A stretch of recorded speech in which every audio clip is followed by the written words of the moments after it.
You know what you should do? You should follow me on Twitter at Bromo018. Link in the description. Do it now.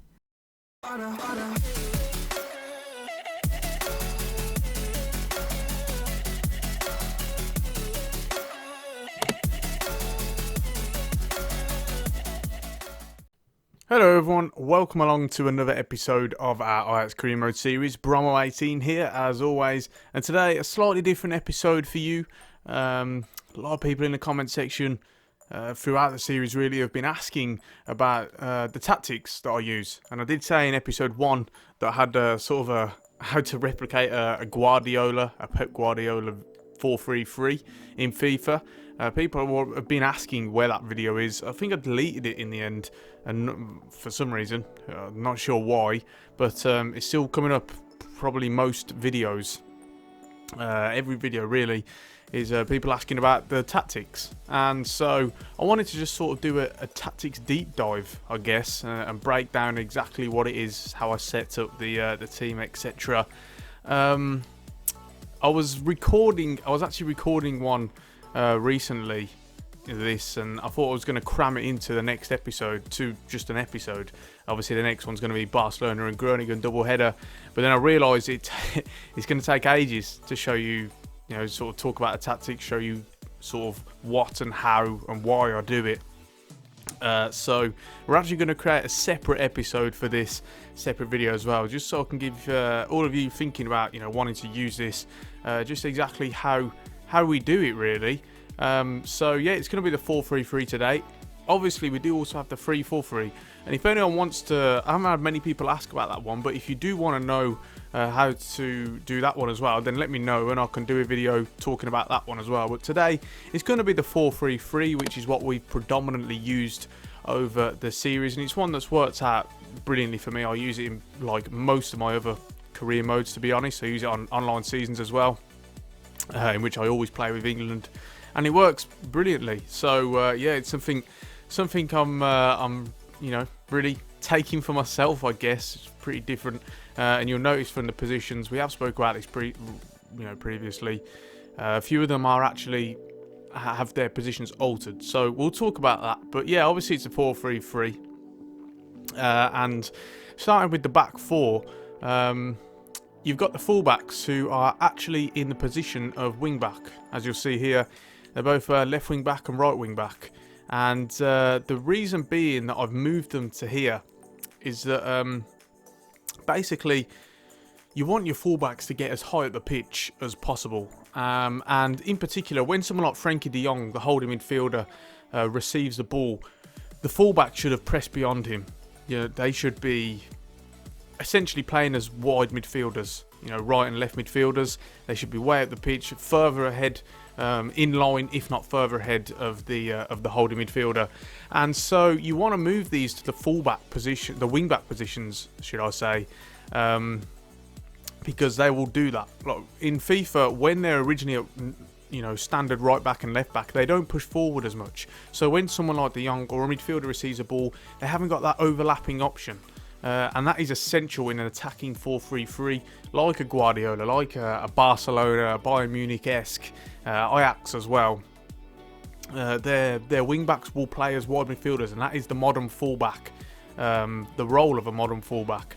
So yeah, you want to move them into the wing-back positions just so that they'll do this instead, and they'll get further forward, but they'll also get back. It's not going to leave you much more vulnerable. It's only going to be like how it is in real life terms, in the way of an attacking 4-3-3. So yeah, move them to wing backs essentially on the formation page in line with the holding midfielder, and then obviously you've got the anchor man, I guess you could call him, deep line playmaker, whatever you call it.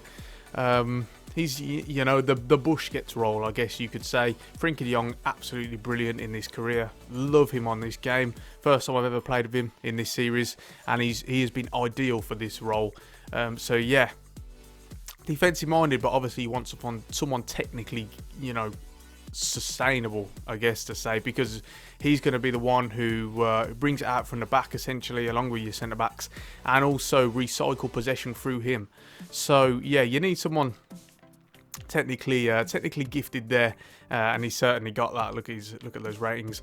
And then these two. Now these two are also players that have had their positions altered, and obviously in the normal formation they would be central midfielders, but in this case I've moved them both to centre attacking mid, and this is the real well, I guess you could say game changer about this formation, is these being in attacking midfield rather than centre mid. If you're playing a regular 4-3-3 with these two as centre midfielders, I've noticed personally, I don't know about you guys, but I've noticed it's so much more lethargic, the attacking moves. It's so much harder to create chances, and that's because they're not getting into those advanced areas, and they're essentially almost staying in line with the centre defensive midfielder. And so it's hard. You're just passing for passing's sake. There's not a lot going on ahead of you. Whereas like this, you play more like, I guess Man City would be a really good way to put it. They've obviously got Fernandinho as their holding midfielder here, and then they'll have, say, David Silva, Bernardo Silva, Kevin De Bruyne playing in these positions, but they'll get into advanced areas. They're always looking for the forward passes. It is known as sort of a vertical sort of mentality, which you're trying to pass forward rather than side to side. And it means you're going to be recycling possession less, and you're looking to pass forward more. And that's always, always my objective in FIFA, in this formation, in football. I don't like just possession for possession's sake, slow, lethargic passing. Every time you get the ball, you're always looking to create that opportunity. You're always looking for a run, for an option. And this is what they do. But most importantly, is if you've got someone who doesn't have the work rate, thankfully these two, actually Van der Beek doesn't, but Ziyech does have high. If you've got someone like Van der Beek, for example, now he's playing as my box-to-box midfielder, and we'll go through that shortly. But as Cam, you can get them, through instructions, you can make them run into the box, but also come back and defend. So that means the work rate becomes less, I guess, meaningful. It doesn't matter as much, because they're going to be just running back and forth all the time, which is so important. So this is the game changer in this formation. You want these both to be attacking midfielders, so important. And it's why we're just so creative. We dominate possession so much, and we just score so many goals, I guess. And then obviously you've got the front three, which is fairly standard. Now I'll show you the tactics. We defensively off the ball, press after possession loss. Now you might think constant pressure, but as a way of preventing stamina issues, we go press after possession loss. Now you can actually change it in game. With the D-pad, if you use your D-pad options, you can change it to a constant gegen press. So that's handy, which I will turn it on when we're losing or we're drawing late on. We need to try and press a game. You can turn that sort of extreme press on, but in this case it's only press after possession loss, which gives you an opportunity to win the ball back almost instantly, as it says there. Approximately 7 seconds after you lose the ball, you'll press, and in that time you will usually win the ball back, because it's so effective. So press after possession loss. Width wise, there's some misapprehensions about this, really. Some people think that you want to go as narrow as possible. And there's a lot of teams that do that, more defensive minded teams, which is great for sure, but it doesn't work in our formation. You'll have noticed, and we spoke about it many times, is we've had a problem with preventing defending aerial crosses, a lot of goals conceded from headers from wide areas. So if we were to go as narrow as possible, it would be so much harder to prevent those crosses. So we go for about 6, so that you've got players who are a bit wider and they can get out to the men on the wings a lot quicker. But the reason we don't go as wide as possible is because then you leave yourself a lot of space to be exploited through the middle, through the gaps that will leave, and that would be catastrophic. So yeah, round about 6 is a good level, something that's worked for me. And then the depth of the defensive line, again, you're not going to want it low, because then that renders your formation and your tactics completely pointless, because you can't press the ball and you can't control possession if everyone is as that as that picture there sort of describes. They're so deep. But also we don't go all the way to the top just to try and prevent and aid players running in behind. I guess you could say I could move it to 4 now because we've got Timothy Fosu-Mensah, who of course is so fast and he deals with that running behind so well. But for the games that we don't play him, obviously you want it something about 8 out of 10, which works fine. Offensive style, possession, I mean that's fairly explanatory really. And then we've got the width attacking wise. Now you might find that teams will decide to play more like this sort of system, which means that it gives players more options for short passing options, as that says. But as you'll notice in my play, we sort of couple that with still trying to spread the play as much as possible, get out wide, because teams will defend narrow against you because obviously they're trying to keep it tight. They don't want you playing through the middle, and that's what I've noticed. So when you go a bit wider with something like this or this, you essentially give that balance, so you can still play through the middle, but when required you can come out wide and your teams will spread the play. The wing backs give you that width anyway, or aid with that width. So I look for around 6 or 7 to these wide areas. And then players in the box, fairly self-explanatory again. I like to crosses to whip the ball in, as you'll have noticed in my gameplay, in my style of play. I like to whip a lot of crosses in, and with this you get that. I'm going to actually upgrade to 4 because why not? So yeah, it's fairly self-explanatory. Again, you could tailor this to how you want. If you want a weak crossing less and you just definitively want to play out through the middle and try and do what you got to do, then obviously you can change that. Onto instructions. And with these 2 centre backs, it's standard, nothing changed there. Then the full backs, I have them both on join the attack and overlap, and you'll see why I have them on overlap shortly. And then with the holding midfielder, stay back while attacking and cover centre. And the reason being we're having covering the centre is because basically what happens is when we talk about the fullbacks, how attacking they are, when they join the attack, your centre backs will essentially split and come a little bit wider, and as a result De Jong will just fall into that space. He won't become an out and out centre back, but he'll just fall into that space. He'll be a little bit ahead, obviously, because he's so important to attacking moves and recycling possession. But that's how you cover for the gaps that the fullbacks will leave when they're on the attack. And then for the centre midfielders, my right centre midfielder, or attacking midfielder, is my box-to-box player. And as you'll see here, we have him come back on defence and also getting into the box for crosses, which is so important. Box-to-box player. Van der Beek, you'll have noticed, scores a lot of goals because of this, but it also gives you that defensive emphasis. Some of you may prefer to have these guys stay forward, balanced. That's fine. It depends on the players you've got, the team you have, etc. But I like that, still having that defensive emphasis, because he'll be coming back every so often, well, all the time, if ever we have to defend. And then this one on the left is my more advanced player.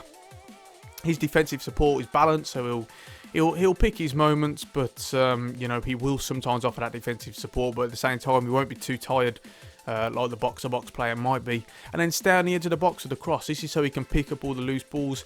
You've got the other box-to-box midfielder, the box-to-box midfielder, the striker in the box. The wingers will go into the box if there's a cross in. So Ziyech will be there to just, encircle the box and pick out any loose balls, anything that comes out, and he'll score goals like that, score goals on the edge of the area, plenty of times coming into the box. Very handy. And then the wingers, both of them are exactly the same. They'll come back on defence, because I think I just emphasise that hard work sort of mentality, and then cut inside and getting behind. And they cut inside, basically. This is why the fullbacks are on overlap. They'll be overlapping, and then the wingers will cut inside. And then what you have is essentially all teams with this system and this formation will have their wingers like this. Man City do it, Barcelona do it, Bayern Munich do it. It is just the hallmark really of this formation. They'll cut inside and try and run in behind, and that is how a lot of their goals are scored. And it's really hard to explain really, but it just works. It works really well, and you'll have seen it in games, plenty of times, just how it works. But they'll leave their men, and it's just absolutely vital. We'll also have them getting into the box for crosses as well. Both of them are exactly the same. And again, gives you that other emphasis when you're whipping the ball in. And then Paulson up front, we have him staying central. And it's very important. That is, a lot of people think that you have them drifting wide and they'll have some sort of free roam role. Not the case at all. Stay central. Want this formation. Also, it gives the impression of being quite a fluid formation. It's actually quite rigid. And, you know, a lot of players will stick to their positions and stick in their side of the pitch. False 9 as well. So that basically gives his wingers, that's another reason why they'll cut inside and get in behind. He will drop off and then the centre-backs either have to go with him and vacate that space for the wingers to then drive into, or they leave him unmarked, in which case he picks the ball up and he can cause all sorts of problems. So very important, and also stay forward as well. Don't need him back on defence. So it's fairly self-explanatory in that sense. But yeah, I hope you guys sort of you know, appreciate this and get to know the tactic a bit more. Let me know if you try this sort of tactic. And you know, tell me how you got on and how you found it. Might take a little bit of getting used to, but for sure it's something that I found just works brilliantly well. It's just been my go-to tactic, to be honest, and I just love using it. Absolutely love using it. So for any possession-based team, you probably could change it to a counter-attacking in some form, and I could probably look into that myself. But that doesn't seem the right thing to do, to be honest, with the way we set out these positions and stuff. So yeah, let me know if you've used it and how you've got on, that's for sure. But I think we're going to round it off there, guys. If you enjoyed this little tactics breakdown, then do be sure to leave a like on the video and subscribe to the channel for more regular gaming content. Need to get my words out there. Do give me a follow on Twitter using the Twitter handle @Bromo018. The link for that is in the description. And on that note, I'm Bromo18, and I'll see you soon.